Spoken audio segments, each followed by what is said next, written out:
Thanks for checking out my lesson today. I was having a conversation recently with a 7th grade math teacher that I supervise. She was having some troubles with her kids.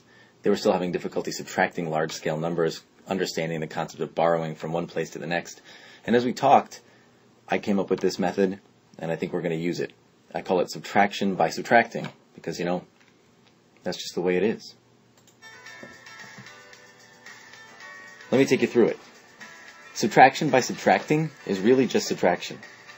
The method that we looked at before is the borrowing method. Students would look at the 3 and the 7 and say, nope, can't do that. So I'm going to take away the 2, make it a 1, and put a 1 by the 13, and then subtract. 13 minus 7 is 6. Then, I realize I can't take 3 away from 1, so I'm going to borrow from the 4, turn it into a 3, turn the 1 into an 11. 11 minus 3 is 8. And then 3 minus 1 is 1. We get 186. It's kind of messy looking. Some kids understand the concept of borrowing from one place to the next as taking 10 of those things and adding on to the lower place. Other students still struggle.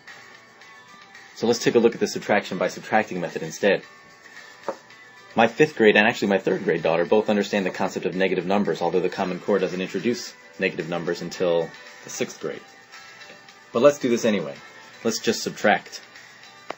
What's 3 minus 7? Negative 4. What's 2 minus 3?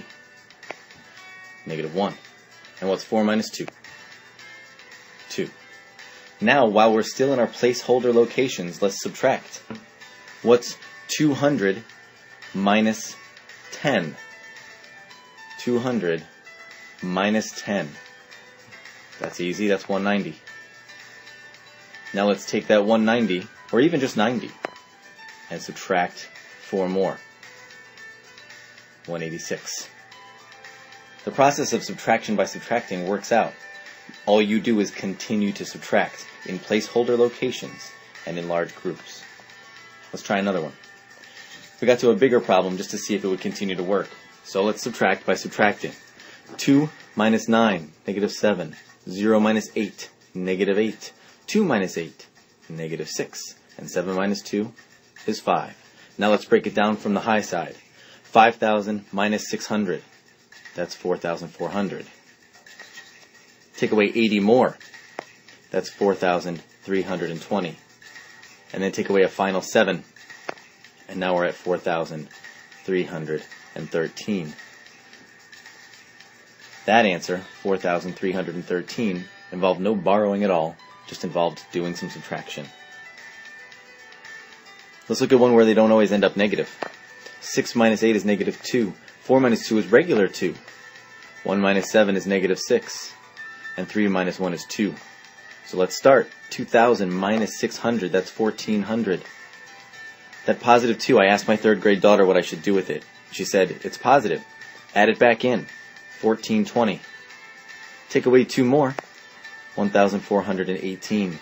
My 5th grade daughter looked at that and said, hey, can't I just take this 20 and that negative 2 and already turn it into that 18? So now we're starting to skip steps. And it even works with decimals. Subtraction by subtracting. Let's take some pieces away. 0 minus 9 is negative 9. 0 minus 2 is negative 2. 0 minus 7 is negative 7. Hold the decimal point. And 9 minus 3 is 6. Now, if you even look at this, the discussion of the fact that the 9 is in the thousandths place makes sense because this looks like 6,729. So we treat it the same way. 6,000 minus 700, that's a 5 here and a 3 there. Decimal point stays in. Take away the 20. 5, 2, 8, 0. Take away the 9. 5, 2, 7, 1. Now you have the answer in decimal form. 5.271. Subtraction by subtracting. All you do is keep subtracting.